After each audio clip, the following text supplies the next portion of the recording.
Biarkan roh Allah menguasai kita, bukan roh daging kita.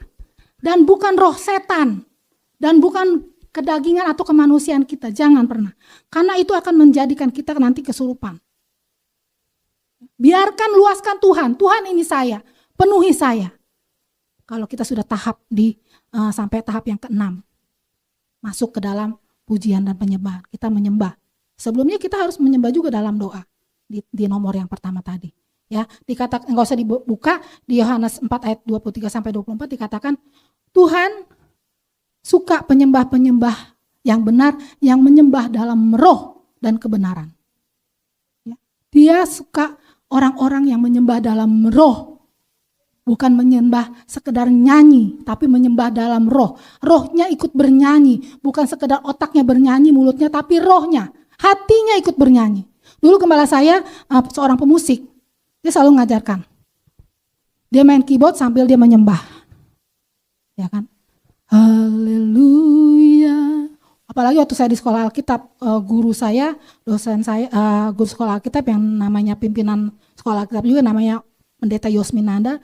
Waktu dia nyanyi itu di dalam pujian penyembahan setiap Jumat malam dia cuma nyanyi. Haleluya. Haleluya, haleluya. Baru dia ngomong nyanyi haleluya aja kita udah merinding semua. Merasakan hadirat Tuhan.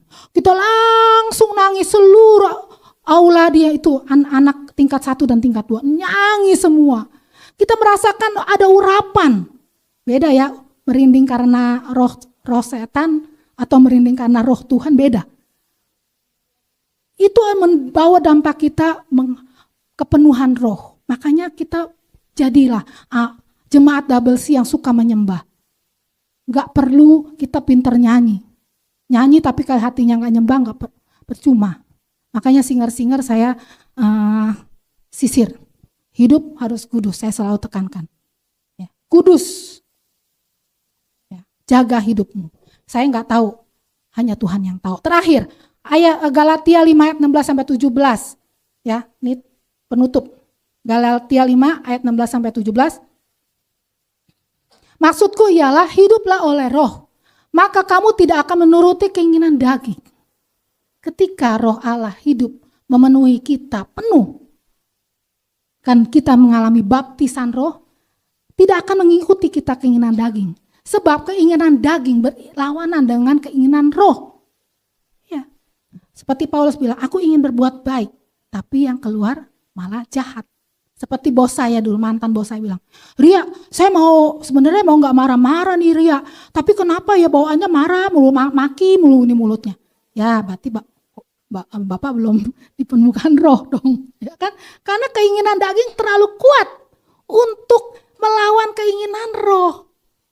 Hatinya ingin tahu firman, tapi yang keluar selalu jahat. Dan keinginan roh berlawanan dengan keinginan daging. Karena keduanya bertentangan, sehingga kamu setiap kali tidak melakukan apa yang kamu kehendaki. Kita tidak bisa melakukan apa yang kita kehendaki. Karena ini. Jadi makanya bilang gak ada tuh yang namanya seperti agama sebelah ya. Amal, buat amal. Kalau kita bisa hebat karena kita bisa berbuat baik, bullshit sekali ya. Hanya roh Tuhan